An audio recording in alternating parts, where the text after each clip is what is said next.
ಐಕೂರಾರ್ಯಪ್ರಿಯಂ ಶಿಷ್ಯಂ ಗುರುವರದೇಂದ್ರಪದಾರ್ಚಕಂ ಸದಾ ಸುಳಾದಿಪದವಕ್ತಾರಾಂ ಕುಪ್ಪೇರಾಯ ಗುರುಂಭಜೆ. ಅಜ್ಞಾನತಿಮಿರಚ್ಛೇದಂ ಬುದ್ಧಿಸಂಪತ್ಪ್ರದಾಯಕಂ ವಿಜ್ಞಾನವಿಮಲಂ ಶಾಂತಂ ವಿಜಯಾಖ್ಯ ಗುರುಂಭಜೆ. ಶ್ರೀ ವಿಜಯದಾಸಾರ್ಯ ವಿರಚಿತ ಸಾಧನಾ ಭಾಗ ಸುಳಾದಿ. ಚಿಂತೆಯಾತಕ್ಕೆ ಜನನ ಅಂತ್ಯ ಕಾಲವು ಎರಡು ಎಂಥವನಿಗೆ ತಪ್ಪದಂತಿಪ್ಪದೋ. ಕಾಂತಾರ ಗಿರಿವನ ಮುಂತಾದ ಲೋಕಗಳು ನಿಂತಲ್ಲಿ ನಿಲ್ಲದಲೇ ತಿರುಗಿದರು. ಪಿಂತಟ್ಟಿ ಮೃತ್ಯು ಬಾರದಂತೆ ಇರದು ಕೇಳು, ಅಂತರವಿಲ್ಲ ಸಿದ್ಧಾಂತವೆನ್ನು. ಅಂತರ ಶುದ್ಧಿಯಾಗೆಂಕಾಂತದಲ್ಲಿ ಬಲು ಶಾಂತನಾಗಿ ನಿಶ್ಚಿಂತೆಯಲ್ಲಿ. ಸಂತಾಪ ತೋರೆದು ಆದ್ಯಂತ ಜ್ಞಾನದಲ್ಲಿ ಅಂತರಂಗದಿ ಶ್ರೀಕಾಂತನ ಪಾದ ಕ್ರಾಂತನಾಗಿ ಹೃದಯ ಗ್ರಂಥಿಯ ಪರಿಹರಿಸು. ಸಂತತ ಸೂತಂತು ವಿಜಯ ವಿಠಲನ್ನ ಅಂತ್ಯಕಾಲಕ್ಕೆ ನೆನೆವಂತೆ ಸಾಧನಾ ಬಯಸೋ. ಶರದಿ ಮೇಲೂ ದಪ್ಪಿ ಬರಲು ತೀವರದಿಂದ ಬರದಿಂದ ಮಂದಿರದ ಕದವನ್ನು ಇರಹವು ಸಂಧಿಸದಂತೆ. ಸರಿದರೆ ಸದನ ನಿಂದರ ಬಲ್ಲದೆ ಮರುಳೆ ಹರಿಯ ನಿರೂಪವನ್ನು ಧರಿಸಿ ಕಾಲ ಮೃತ್ಯು ಆರಿಸಿ ಕೊಲ್ಲುತ್ತಾ ಬರಲು ಸುರರಾದರು ವಹಿಸಿ ಆರಲವ ಉಳಿಸುವರೇ. ಬರಿದೆ ನೆಚ್ಚಿ ಮರ್ಯಾದಿರೋ ಹರಿಯ ಸ್ಮರಣೆಯನು ನಿನ್ನ ಹರಣ ಉಳ್ಳ ತನಕ. ಶಾರ್ವರಿಕ ನಾಮ ವಿಜಯ ವಿಠಲನ್ನ ಕರಣ ಶುದ್ಧಿಯಲ್ಲಿ ಪರಮಾಧರನಾಗೋ. ಮನಸ್ಸು ನಾಲ್ಕು ಪರಿ ಒಂದು ಗಳಿಗೆಯೊಳಗೆ ನೆನೆಸುವುದೊಂದಹಂಕಾರ ನಿಶ್ಚಯವೋ. ಸಂಶಯ ಎನಿಸುವುದರಿಂದ ಘನ ಶೋಕವೇ ಬಂದು ಮನಶುಚಿಯಾಗದೆ ಕೆಡುತ್ತಿಪ್ಪದು. ಮನಸತಿ ಸುತ್ತ ಬಂಧು ಬಳಗ ನಾನಾ ದ್ರವ್ಯ ಎಣಿಸದಿರು ನಿನಗೆಲ್ಲಾಧೀನವೆಂದು. ತೃಣಸರಿಯಾಗಿ ಕಾಣುವುದು ನೆರೆ ನಂಬದೆ ಶಣಿಸು ಸಂಸಾರದ ಮರೆಮೋಸವೋ. ಫಣಿಶಾಯಿ ಮಹಾಗರ್ಥ ವಿಜಯ ವಿಠಲರೇಯನ ನೆನೆಸು ನಿಶ್ಚಯದಿಂದ ಮನುಷ್ಯೋತ್ತಮನಾಗಿ. ಇಡದಿರು ಪದಾರ್ಥ ಎಂದು ನಾಳಿಗೆ ಎಂದು ಬಡದಿರು ದೈನ್ಯವ ಒಬ್ಬರಲ್ಲಿಗೆ ಹೋಗಿ. ಬಿಡದಿರು ಶುದ್ಧ ವೃತ್ತಿಯ ವ್ಯಾಪಾರವ ಬಿಡದಿರು ವಾಗೇಂದ್ರ ನಿಗ್ರಹವನ್ನು ಮಾಡಿ. ನುಡದಿರು ಹೆಜ್ಜೆ ಹೆಜ್ಜೆಗೆ ಭೇದವೆಂದು ಹಿಡಿಯದಿರು ಕುಡಿತಿಗೆ ಹೆಚ್ಚಾಗಿ. ಪಿಡಿಯಾದಿರು ದ್ವೇಷಿಗಳ ಮನೆಯ ಧಾನ್ಯ ಒಡೆಯ ಕತ್ತಿನ ನಾಮ ವಿಜಯ ವಿಠಲ ನಿಂದೆಡೆಯಲ್ಲಿ ಮರೆಯದೆ ನುಡಿ ಶುದ್ಧ ಬಕುತಿಲಿ. ಜಿಹ್ವೆಗುಹೇಂದ್ರಿಯ ಉಪಸಂಹಾರವನ್ನು ಮಾಡುತ್ತಾ ಗಂಹರ ಭಕ್ತಿಯಲ್ಲಿ ಸಿಂಹನು ಲಂಘಿಸಿ ಲಂಘಿಣಿಯಂತೆ. ಜಾಹ್ನವಿ ಮಿಕ್ಕಾದ ನದಿ ಜಿಹ್ವಾಗ್ರದಲ್ಲಿ ಕ್ಷೇತ್ರಕ್ಕೆ ತ್ವಂ ಹೊರಿತು ಪೋಗಿ ಪಾಪ ಸಂಹಾರವ ಗೈಸುತ್ತಲಿ. ಸಿಂಹನಾಮ ಪರದೈವ ವಿಜಯ ವಿಠಲನ್ನ ಜಿಹ್ವಾಗ್ರದಲ್ಲಿ ನೆನೆದು ಜಿಹ್ವಾ ಮಧ್ಯದಲ್ಲಿ ನಿಲ್ಲಿಸೋ. ಕ್ಷೇತ್ರವುಳ್ಳಾಗ ಸಂಪಾದಿಸಿ ಗುರು ಕರುಣ ಶತ್ರುತಾಪ ವಿಜಯ ವಿಠಲನ್ನ ಬಲಗೊಳ್ಳೋ. ಕ್ಷೇತ್ರವುಳ್ಳಾಗ ಸಂಪಾದಿಸಿ ಗುರು ಕರುಣ ಶತ್ರುತಾಪ ವಿಜಯ ವಿಠಲನ್ನ ಬಲಗೊಳ್ಳೋ. ಮಧ್ವಾಂತರ್ಗತ ಶ್ರೀಕೃಷ್ಣ ಅರ್ಪಣಮಸ್ತು. ಜೈ ವಿಜಯರಾಯ. ಹರಿ ಶ್ರೀನಿವಾಸ. ಜೈ ವಿಜಯರಾಯ. ಇವತ್ತು ನಾವು ಶ್ರೀ ವಿಜಯದಾಸಾರ್ಯ ವಿರಚಿತ ಸಾಧನಾ ಭಾಗ ಸುಳಾದಿಯಲ್ಲಿ ಈ ಸ್ಥೂಲ ದೇಹವು ಅನಿತ್ಯ ಅಸ್ಥಿರವೆಂದು ನಿಶ್ಚಯವಾಗಿ ತಿಳ್ಕೊಂಡು ಅನೇಕ ಭಾಗವತ ಧರ್ಮಗಳನ್ನಾಚರಿಸಿ ಈ ದೇಹ ಉಳ್ಳಾಗಲೇ ಗುರು ಕರುಣ ಸಂಪಾದಿಸಿ ಸಾಧನ ಮಾಡಬೇಕು ಅಂತ ತಿಳಿಸೋ ಸುಳಾದಿ. ಚಿಂತೆ ಯಾತಕ್ಕೆ ಜನನ ಅಂತ್ಯ ಕಾಲವು ಎರಡು ಎಂಥವನಿಗೆ ತಪ್ಪದಂತಿಪ್ಪದು. ಎಂಥವನಿಗೆ ಅಂತ್ಯಕಾಲ ಆಗಲಿ ಜನನ ಮರಣ ಅಂಬೋದು ತಪ್ಪೋದಿಲ್ಲ. ಚಿಂತೆ ಮಾಡಬೇಡ್ರಿ ಅಂತ ಹೇಳ್ತಾರೆ. ಶರೀರ ಬಂದಿದೆ ಅಂದಾಗೆ ನಮಗೆ ಯಾವಾಗೇ ಹೋಗ್ತೀವಿ ಎಂಬುದನ್ನು ಬರದೇ ಇಟ್ಟಿರ್ತಾನೆ ದೇವರು. ನಾವು ಚಿಂತೆ ಮಾಡಿದರೆ ಅದು ಹೋಗೋದಿಲ್ಲ.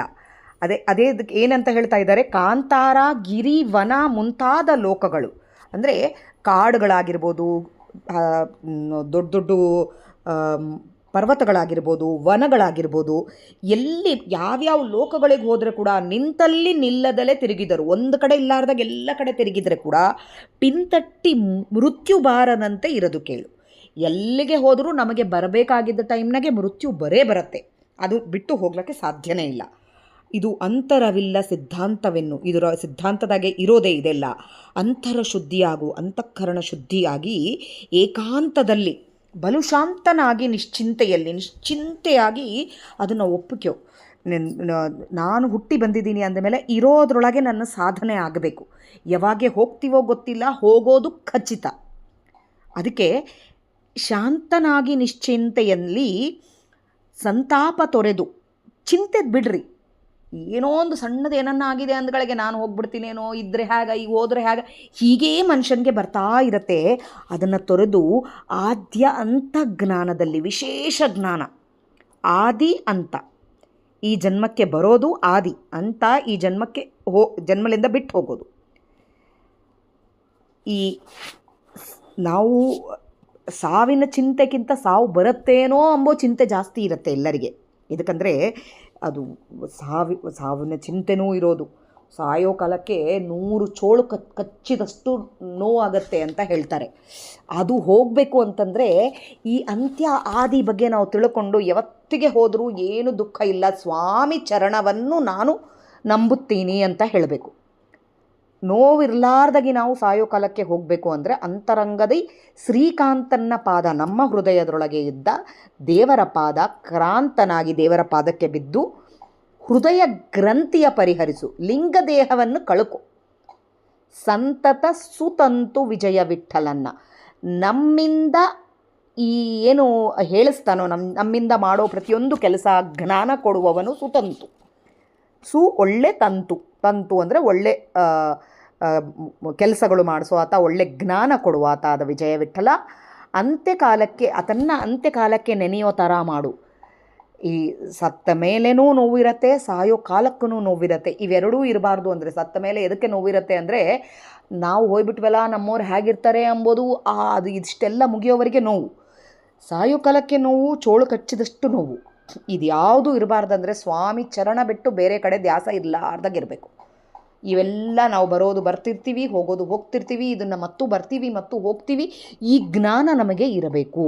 ಇದು ತಿಳ್ಕೋಬೇಕು, ಇದನ್ನು ಅರ್ಥ ಮಾಡ್ಕೋಬೇಕು. ಶರೀರ ಬೇರೆ, ನಾನು ಬೇರೆ ಅಂತ ಅಂಬೋದು ಬಂತು ಅಂದರೆ ಸತ್ತ ಮೇಲೆ ಕಾವಿನ ನೋವು ಇರಲ್ಲ ಅಂತೆ. ನನ್ನ ಶರೀರ, ಇದು ಶರೀರ ನನ್ನದಲ್ಲ, ನಾನು ಬೇರೆ, ಜೀವ ಬೇರೆ.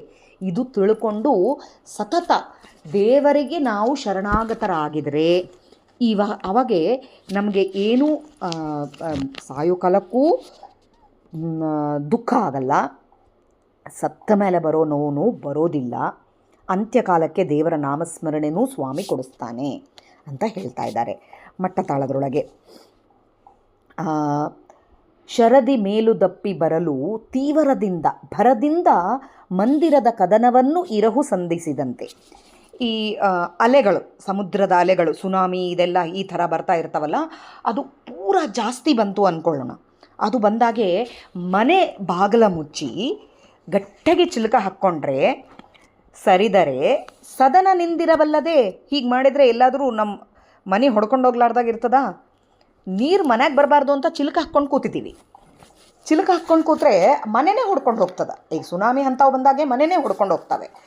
ಹಾಗೆ ಬಾಗಿಲು ಹಾಕ್ಕೊಂಡು ಕೂತ್ರೆ ಆಗೋದಿಲ್ಲ ಅಂತ ಹೇಳ್ತಾರೆ. ಅದು ಇದಕ್ಕೆ ನಮಗೆ ಹೇಳೋದೇನು ಅಂದರೆ, ಹರಿಯ ನಿರೂಪವನ್ನು ಧರಿಸಿ, ಹರಿ ದೇವರೇ ಕಾಲಮೃತ್ಯುವನ್ನು ಕಳಿಸ್ತಾರೆ. ನಮ್ಮನ್ನು ಆರಿಸಿ ಕೊಲ್ಲು ಅಂತ ಹೇಳಿ ಕಾಲಮೃತ್ಯುವನ್ನು ಕಳಿಸ್ತಾರೆ. ನಮ್ಮ ಟೈಮ್ ಆಯಿತು ಅಂದಗಳಿಗೆ ಯಾರು ಅಂದರೆ ಈ ಸುರರಾದರೂ ವಹಿಸಿ ಆರವ ಉಳಿಸುವರೆ. ಯಾರನ್ನು ಉಳಿಸ್ತಾರ? ನಮ್ಮನ್ನು ಯಾರು ಕಾಲಮೃತ್ಯು ಬಂದಾಗೆ ಯಾರನ್ನ ಹೋಗಿ ಮೊರೆ ಹೊಕ್ಕಿದ್ರೂ ಏನೂ ಮಾಡೋಕ್ಕಾಗಲ್ಲ. ಇದಕ್ಕಂದ್ರೆ ದೇವರೇ ಕಾಲಮೃತ್ಯುವನ್ನು ನಿಯಾಮನೆ ಮಾಡಿ ಕಳಿಸೋದು. ಯಾವ ರೀತಿ ಸಮುದ್ರದ ಅಲೆಗಳು, ದೊಡ್ಡ ದೊಡ್ಡ ಅಲೆಗಳು, ಸುನಾಮಿ ಅಂತಾವು ಬಂದಾಗೆ ಮನೆಗಳು ಕೊಚ್ಕೊಂಡು ಹೋಗ್ತಾವೋ, ನಾವೇನು ಚಿಲಕ ಹಾಕ್ಕೊಂಡ್ರೆ ಕೂಡ ನೀರು ಬರಬಾರ್ದು ಅಂತ ಚಿಲಕ ಹಾಕ್ಕೊಂಡ್ರೆ ಕೂಡ ಮನೆಗಳು ಕೊಚ್ಕೊಂಡು ಹೋಗ್ತಾವೋ, ಹಾಗೆ ನಾವು ಎಲ್ಲೇ ಹೋಗಿದ್ರೂ, ನೀರಿನಾಗಿರಲಿ, ಬಣ್ಯಾಗಿರಲಿ, ಕಾಡಿನಾಗಿರಲಿ, ಎಲ್ಲಿ ಇರಲಿ, ಟೈಮ್ ಬಂದಾಗೆ ದೇವ್ರುಗಳಿಗೆ ಹೋಗಿ ಮೊರೆ ಹೊಕ್ಕಿದ್ರೆ ಕೂಡ ನಮ್ಮದು ಕಾಲಮೃತ್ಯು ಟೈಮ್ ಬಂದಿದೆ ಅಂದರೆ ದೇವರು ಕರ್ಕೊಂಡು ಹೋಗ್ತಾನೆ. ಬರಿದೆ ನೆಚ್ಚಿ ಮರೆಯದಿರು ಹರಿಯ, ಇದನ್ನೆಲ್ಲ ತಿಳ್ಕೊಂಬಿಟ್ಟು ನೀನು ಮರಿಬೇಡ, ದೇವರನ್ನು ಮರಿಬೇಡ, ದೇವರ ನಾಮಸ್ಮರಣೆ ಮಾಡು. ಯಾವತ್ತೋ ಒಂದು ದಿವಸ ನಮಗೆ ಅಂತ್ಯಕಾಲ ಅಂಬೋದು ಇದೆ ಅಂತ ತಿಳ್ಕೊಂಡು, ಈ ಶರೀರಕ್ಕೆ ಅಂತ್ಯ ಇದೆ ಅಂತ ತಿಳ್ಕೊಂಡು ದೇವರ ನಾಮಸ್ಮರಣೆಯನ್ನು ಮಾಡು. ನಿನ್ನ ಹರಣ ಉಳ್ಳ ತನಕ, ನಿನ್ನ ಈ ಶರೀರ ಇರೋವರೆಗೆ ಶಾರ್ವರಿಕ ನಾಮ ವಿಜಯ ವಿಠಲನ್ನ ಶರತ್ಚಂದ್ರುವಿನ ಥರ ಬೆಳಕು ಕೊಡುವಂಥ ನಮ್ಮ ವಿಜಯ ವಿಠಲನ್ನ ತ್ರಿಕರಣ ಶುದ್ಧಿಯಾಗಿ ಪರಮಾದರನಾಗು. ದೇವರು ಕಾಲಿಗೆ ಬೀಳು, ನೀನು ಶರಣಾಗತ ಆಗು. ಶರಣಾಗತ ಆದರೆ ನಿನಗೆ ಆ ದುಃಖ ಇರೋದಿಲ್ಲ. ಕಾಲ ಮೃತ್ಯು ಬರೋದಿಲ್ಲ ಅಂತ ಇಲ್ಲ, ಆದರೂ ಮೃತ್ಯು ತೊರಿತಾನೆ ದೇವರು ಅಂತ ಹೇಳ್ತಾರೆ. ಮೃತ್ಯು ಎಂಬುದು ಎರಡು ವಿಧವಾದ ಮೃತ್ಯು. ಶರೀರಕ್ಕೆ ಮೃತ್ಯು, ಅದು ಒಂದು ಮೃತ್ಯು, ಅದನ್ನು ತೆಗಿಲಕ್ಕಂತೂ ಸಾಧ್ಯ ಇಲ್ಲ. ದೇವರು ಇಷ್ಟು ಬರೆದು ಬಿಟ್ಟಿರ್ತಾನೆ, ಅದು ಅವಾಗೇ ಹೋಗೋದು. ಇನ್ನೂ ಒಂದು ಮೃತ್ಯು ಅಂದರೆ ದೇವರನ್ನು ಮರೆಯೋದೇ ಒಂದು ಮೃತ್ಯು ಇದ್ದಂಗೆ. ಅದು ನಿತ್ಯ ಸಾಯ್ತಾ ಇದ್ದೀವಿ ನಾವು. ದೇವರನ್ನು ಮರೆತು ನಾನು ಎಂಬ ಅಹಂಕಾರ, ಅದು ಬರಲಾರ್ದಾಗಿ ದೇವರು ನಮ್ಮನ್ನು ಕಾಪಾಡ್ತಾನೆ. ಯಾವಾಗ ದೇವರಿಗೆ ಶರಣಾಗತರಾಗಿ, ನಾನು ಬೇರೆ ನನ್ನ ಶರೀರ ಬೇರೆ, ದೇವರೇ ದೊಡ್ಡವನು, ಅವನೇ ಸ್ವತಂತ್ರ, ಅವನು ನಮ್ಮ ಒಳಗಿದ್ದು ಮಾಡಿಸ್ತಾ ಇದ್ದಾನೆ. ಸಾವು ಖಚಿತ, ಸಾವಿನಿಂದ ದುಃಖ ಇಲ್ಲ. ಬಂದ ಮೇಲೆ ಹೋಗಲೇಬೇಕು, ದುಃಖ ಪಡಬಾರ್ದು. ಇದನ್ನು ಯಾವಾಗ ಅನ್ಕೋತಾ ಇರ್ತೀವೋ ಆವಾಗೇ ಆ ದೇವರನ್ನು ಮರೆಯೋ ಏನು ಮೃತ್ಯು ಬರುತ್ತೆ ಅಲ್ಲ, ಅದನ್ನು ನಮ್ಮನ್ನು ತಳ್ಳಿಸ್ತಾನೆ ದೇವರು, ಅದರಲ್ಲಿಂದ ನಮ್ಮನ್ನು ಹೊರಗೆ ಹಾಕ್ತಾನೆ. ಆಮೇಲೆ ಮನಸ್ಸು ನಾಲ್ಕು ಪರಿ, ಇದು ತ್ರಿವಿಡ ತಾಳ.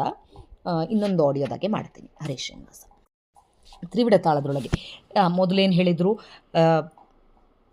ಈ ಮರಣ ಅಂಬೋದು ಖಚಿತ ಅಂಬೋದು ತಿಳ್ಕೊಂಡ್ರೆ ನಾವು ಸಾಧನೆ ಮಾಡಲಿಕ್ಕೆ ಸುಲಭ ಆಗತ್ತೆ ಅಂತ ಹೇಳಿದರು.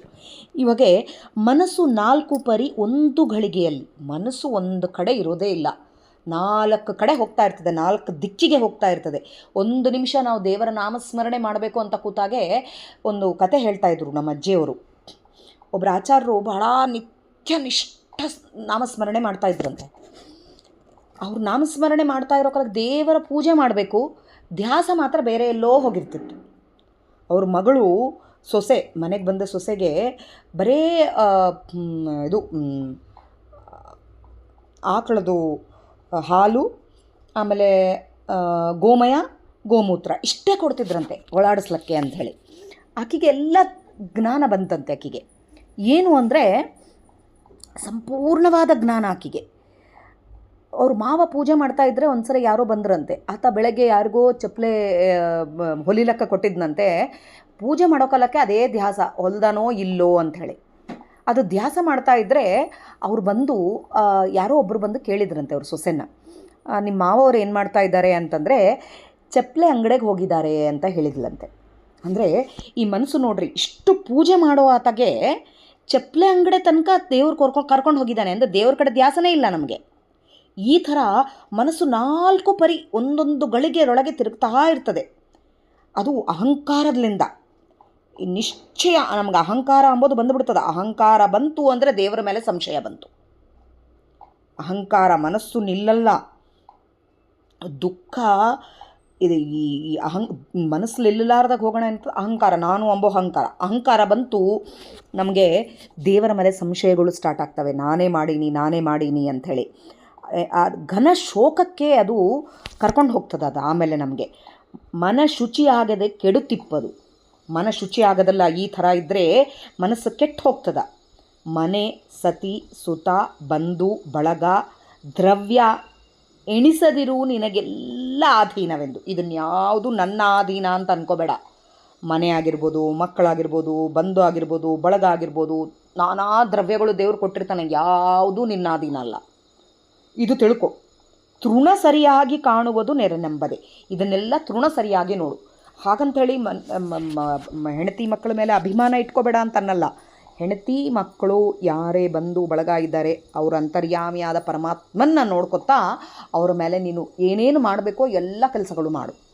ಅವರೊಳಗೂ ದೇವರು ನಿಂತು ಮಾಡಿಸ್ತಾ ಇದ್ದಾನೆ. ನಮ್ಮ ಒಳಗಿದ್ದ ದೇವರು ಅಷ್ಟೇ ಆಗಲಿ, ಜಾಸ್ತಿ ಏನಂತಾರೆ, ಹೆಚ್ಚಿಗೆ ಅಭಿಮಾನ, ದುರಭಿಮಾನ ಇಟ್ಕೋಬೇಡ. ಇವೆಲ್ಲ ನನ್ನ ಅಧೀನದಲ್ಲಿ ಇದ್ದವದ್ದು ಅಂತ ಹೇಳಬೇಡ. ಯಾವ ಟೈಮಿಗೆ ದೇವರು ಏನು ತನಗಿಷ್ಟ ಬಂತು ಕರ್ಕೊಂಡು ಹೋಗೇ ಬಿಡ್ತಾನೆ. ಅದಕ್ಕೆ ಅದು ನನ್ನ ಅಧೀನದಾಗಿದೆ ಅಂತ ಅನ್ನಬೇಡ. ನಂದು ಅಂದರೆ ದುಃಖ. ಯಾವಾಗ ನಂದು ಅಂತ ಹೇಳ್ತೀವೋ ಅವಾಗ ದುಃಖ ನಮ್ಮ ಹಿಂದನೇ ಇರುತ್ತೆ. ಕ್ಷಣಿಸು ಸಂಸಾರದ ಮರೆ ಮೋಸವೋ. ಇವೆಲ್ಲ ಸಂಸಾರ ಅಂಬೋದು ಬರೇ ಮೋಸ. ಫಣಿಶಾಯಿ ಮಹಾಗರ್ತ ಅಂದರೆ ಸಂಸಾರದಿಂದ ಪಾರು ಕಾಣಿಸೋ ಆತ. ದೇವರನ್ನು ಮಹಾಗರ್ತ ಅಂತ ನಾವು ದಿನಾಲಿ ನಿತ್ಯ ಪ್ರಾರ್ಥನೆ ಮಾಡಿದರೆ ನಮ್ಮನ್ನು ಸಂಸಾರದಿಂದ ಪಾರು ಕಾಣಿಸ್ತಾನೆ. ವಿಜಯ ವಿಠ್ಠಲರೇಯನ ನೆನೆಸು ನಿಶ್ಚಯದಿಂದ ಮನುಷ್ಯೋತ್ತಮನಾಗಿ. ನೀನು ನೆನೆ ನಿಶ್ಚಯದಿಂದ ಮನುಷ್ಯೋತ್ತಮನಾಗಿ ದೇವರ ನಾಮಸ್ಮರಣೆ ಸದಾ ಮಾಡು ಅಂತ ಹೇಳ್ತಾ ಇದ್ದಾರೆ. ಅಟ್ಟತಾಳದೊಳಗೆ ಇಡದಿರು ಪದಾರ್ಥ ಇಂದು ನಾಳಿಗೆ ಎಂದು. ಇದು ನಮಗೆ ಆಗೋದೇ ಇಲ್ಲ ಈಗಿನ ಕಾಲದಾಗೆ. ಮೊದಲಿನವರೆಲ್ಲ ಹಾಗೆ ಮಾಡ್ತಾಯಿದ್ರು. ನಾಳೆಗೆ ಅಂತ ತೆಗೆದಿಟ್ಕೋತಾ ಇದ್ದಿಲ್ಲಂತೆ. ನಾವು ನಮ್ಮ ಮಕ್ಕಳು ಮೊಮ್ಮಕ್ಕಳಿಗೆ ಬೇಕು ಅಂತ ಕೂಡ ತೆಗೆದಿಡ್ತೀವಿ ನಾವು. ಇದು ಪದಾರ್ಥ ಇಂದು ನಾಳೆಗೆ ಅಂತ ಇಡಬೇಡ್ರಿ.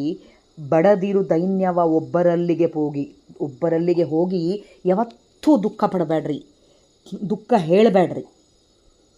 ಭಾಳ ಜನಕ್ಕೆ ಏನಿರುತ್ತೆ ಅಂದರೆ ನಮಗಾಗಿದ್ದ ದುಃಖ ಒಬ್ರಿಗೆ ಹೇಳ್ಕೊಂಡು ಅವ್ರ ಕಡೆಯಿಂದ ಸಾನುಭೂತಿ ತಗೋಬೇಕು ಅಂತ ಇರುತ್ತೆ. ದುಃಖ ಹೇಳ್ಕೋಬೇಕು, ದೇವರನ್ನ ಮುಂದೆ ಹೇಳ್ಕೊರಿ.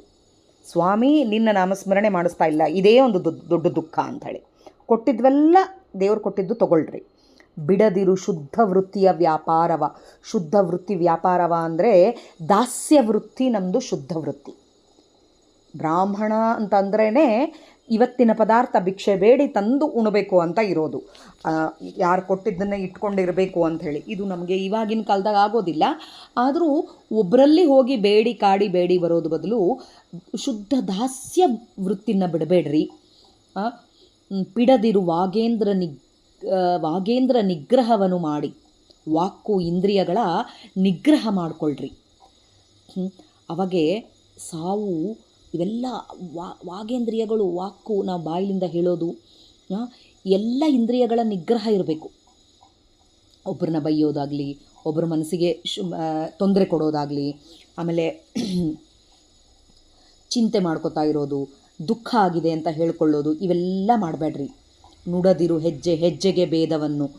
ಈ ಹೆಜ್ಜೆಗೆ ಎಷ್ಟು ಬೇಕೋ ಅಷ್ಟೇ ನಾವು ಇಟ್ಕೊಂಡು ಒಂದೊಂದು ಹೆಜ್ಜೆಗೆ ಭೇದಗಳು ತಿಳ್ಕೋಬೇಕು ನಾವು. ನನಗೆ ದೇವರಿಗೆ ಏನು ಭೇದ ಇದೆ, ಈ ಶರೀರಕ್ಕೆ ನಾನು ಶರೀರ ಅಲ್ಲ, ಇದೆಲ್ಲ ತಿಳ್ಕೊತಾ ಹೋಗಬೇಕು. ಹಿಡಿಯದಿರು ಒಕ್ಕುಡಿತಿಗೆ ಹೆಚ್ಚಾಗಿ.